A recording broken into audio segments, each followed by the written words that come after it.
네, 안녕하세요. 오늘은 무신론자를 위한 종교라는 책을 소개시켜 드리려고 합니다. 본격적으로 들어가기 앞서서 여러분들께 질문 몇 가지 드리겠습니다. 여러분은 신이 있다고 생각하십니까? 또는 신이 무엇이라고 생각하십니까? 또는 종교라는 것이 무엇이라고 생각하십니까? 사실 방금 제가 드린 질문들은 인류의 역사 이래로 아주 오랜 기간 인류가 고민하고 고뇌한 그 주제가 아닐 수가 없습니다. 사실 그런 주제들은 상당히 좀 거대한 주제이고 심오한 내용이 될 수 있는데요. 오늘은 그런 질문들에 대해서는 다루지 않을 거고요. 너무 어렵게 생각하지 않으셔도 될 겁니다.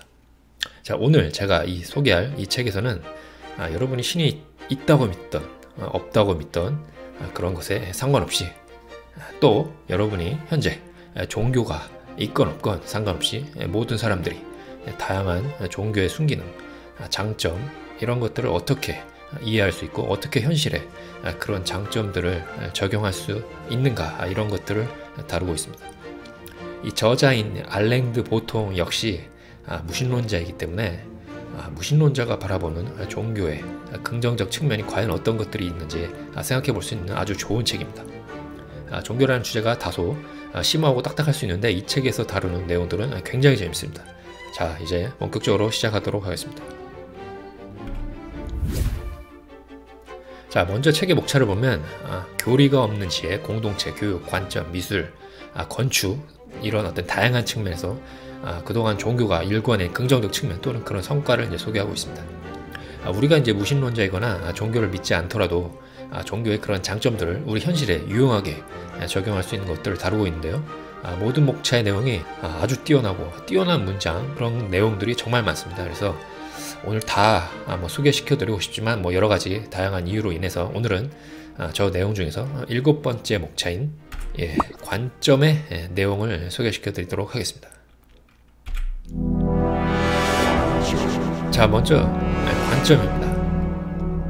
이 관점이라는 것은 우리가 살아가면서 자신에게 벌어지는 다양한 상황, 사건들 속에서 우리의 생각하는 사고의 기준이나 생각하는 방식, 또는 사고의 넓이, 방향성, 이런 것들을 이제 총체적으로 말하는 것이죠.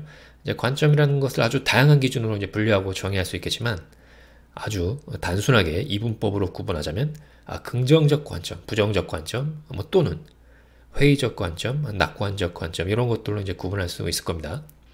물론 그 외에 또 다양한 관점으로 존재할 수 있고 또 우리가 분류를 할 수 있겠죠. 그런데 종교, 특히 이제 기독교에서의 어떤 관점, 세계를 보는 관점, 세상을 인식하는 관점을 이제 설명하기 위해서 이 책에서는 기독교 성서에서 욥기라는 부분의 내용을 이제 설명하고 있습니다. 여러분들 잘 아시겠지만 욥기라는 것은 정의로운 자가 왜 고난을 당하는가, 그리고 나쁜 사람, 악인이 어떻게 이제 형통할 수 있는가, 행복할 수 있는가, 또는 하나님은 의로우신가, 이런 어떤 문제에 대한 답을 제시하는 이제 성서의 한 부분입니다. 그래서 여러분이 종교가 있건 없건 절대적인 신, 하느님이 있다고 생각하든 없다고 생각하든 상관없습니다. 욥기의 내용을 잠깐 살펴보도록 하겠습니다. 자, 일단 욥이라는 인물은 처음부터 아주 많은 복을 가진 인물이었습니다. 아주 집도 크고 아들, 딸, 자식이 10명이나 되고, 또 보유하고 있는 양이 7,000마리, 낙타가 3,000마리, 이 정도나 될 정도로 아주 부자이고 행복한 인물이죠. 그런데 어느 날 갑자기 욥에게 이제 불행이 닥칩니다. 난폭한 스바 사람의 무리가 그의 소와 나귀 떼를 모조리 약탈하고 곧이어 엄청난 폭풍과 함께 번개가 치면서 양떼가 모조리 몰살당합니다. 또한 사막에서 폭풍이 불어와서 욥의 큰아들과 형제자매가 모조리 죽게 되죠. 또한 욥의 몸이 수수께끼 같은 불치의 피부병에 걸려서 움직일 때마다 엄청난 고통을 느끼게 됩니다. 그래서 이렇게 동시다발적으로 욥에게 엄청난 큰 불행들이 발생하게 된 것인데요. 이런 상황에서 욥의 친구들이 욥에게 말합니다. 욥아, 네가 죄를 지었기 때문이다. 응? 네가 큰 잘못을 예전에 네가 저질렀기 때문이야. 예전에 네가 큰 잘못을 저지른 걸 잊어버렸을지도 모르겠지만 하느님은 그걸 알고 있어. 하느님은 절대 정의로운 사람, 의로운 사람을 버리지 않아. 이런 식으로 이렇게 얘기를 한 거죠. 하지만 욥은 아무리 생각해도 친구들의 그런 말들에 동의할 수가 없었습니다. 왜냐하면 자신이 죄를 지었다고 생각하지 않기 때문이죠. 실제로도 그렇고요. 그래서 결국 욥은 큰 공포와 슬픔에 잠긴 그런 와중에 결국에 이제 왜 이런 일이 자기한테 일어나는지 하나님에게 묻습니다. 그러자 하나님이 나타나서 답변을 하게 됩니다.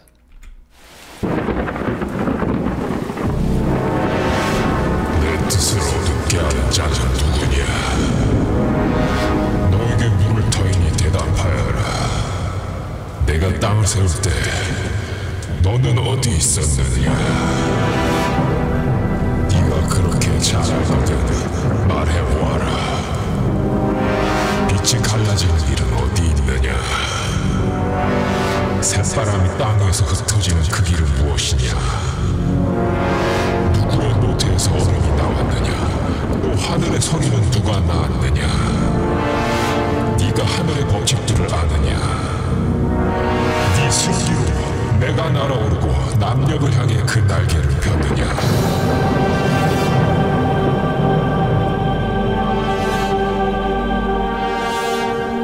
네, 어떻습니까? 욥의 질문에 하나님의 답변이 이해가 되십니까? 이 책에서는 이런 하나님의 답변이 의미하는 바를 다음과 같이 설명하고 있습니다. 하느님은 인간이 아는 바가 얼마나 적은지를 설명한다. 연약하고 유한한 피조물인 인간이 어찌 감히 하느님이 행동하는 방식을 이해할 수가 있겠는가? 하느님은 묻는다. 그리고 인간의 무지를 고려해 볼 때 어찌 감히 인간이 부당하다거나 불합리하다는 단어를 쓸 수 있겠는가? 우주에는 인간이 적절하게 해석할 수 없는 비밀이 많으며 따라서 인간은 자신의 결점투성이의 논리를 감히 우주에 적용하지 말아야 한다. 인간은 우주를 존재하게 만들지도 않았으며 우주를 지배하거나 소유하지도 못한다.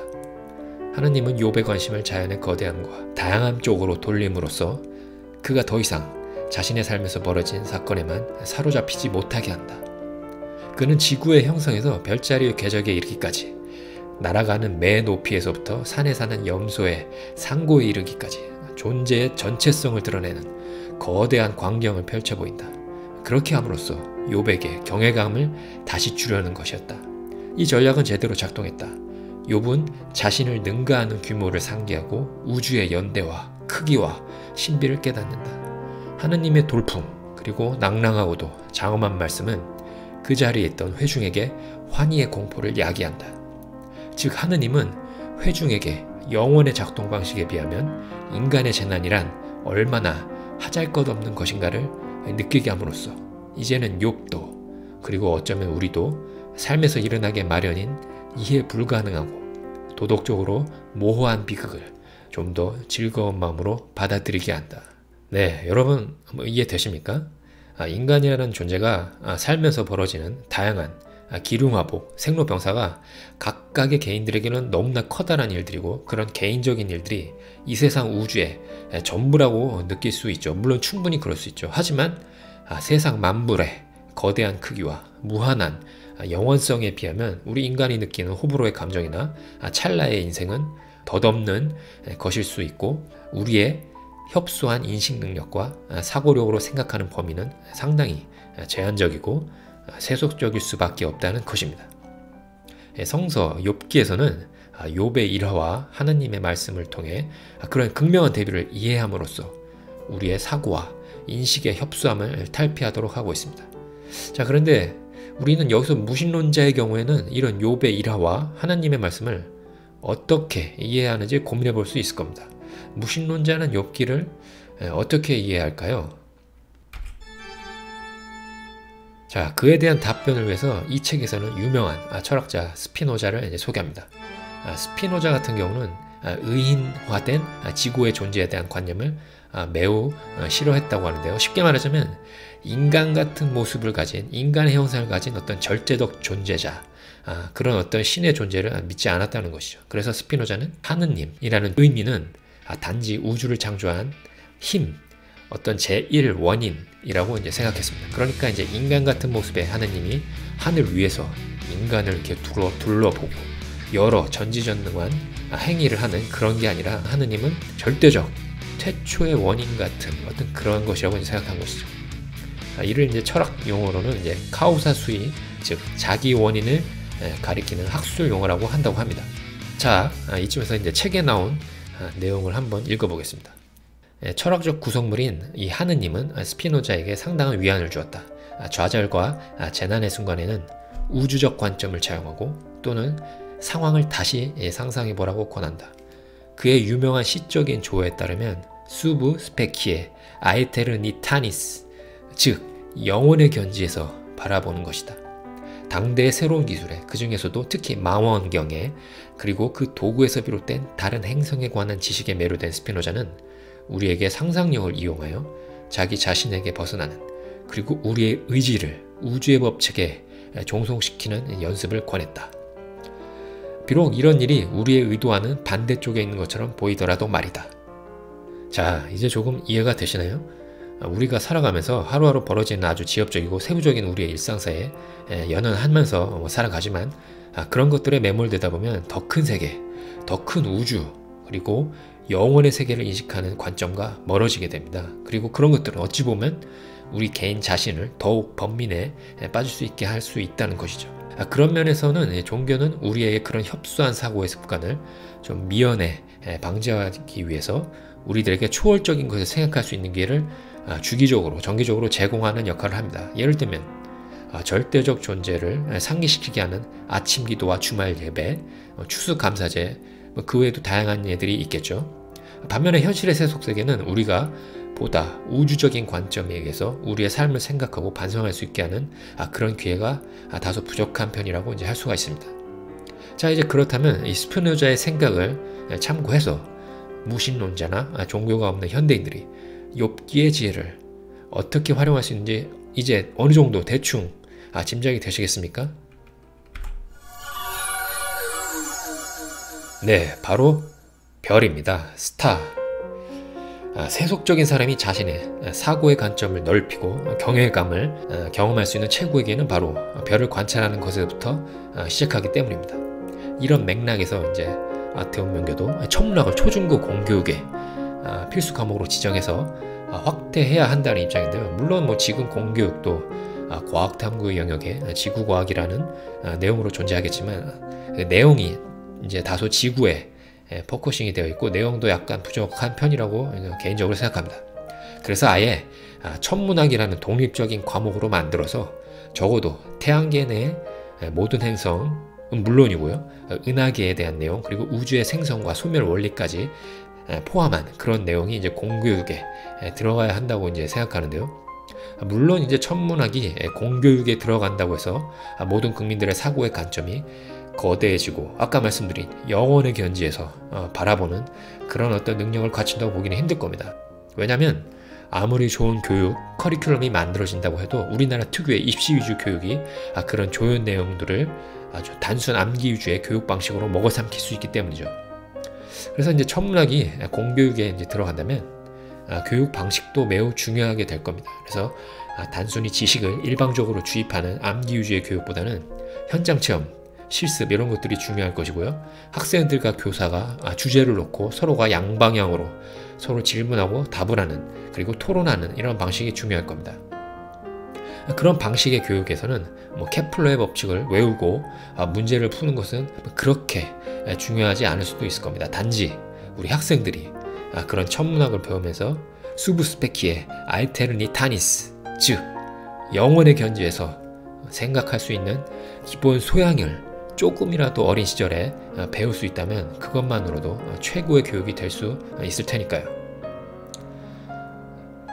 네, 그럼 오늘은 알랭드 보통의 무신론자를 위한 종교라는 책을 아주 간단히 소개하면서 우리나라의 공교육 방향에 대한 어떤 저의 생각까지 말씀을 드렸는데요. 사실 오늘 관점이라는 주제의 내용 외에도 미술이나 건축 등 정말 여러분들께 소개하고 싶은 내용이 정말 많았습니다. 정말 좋은 책이고요.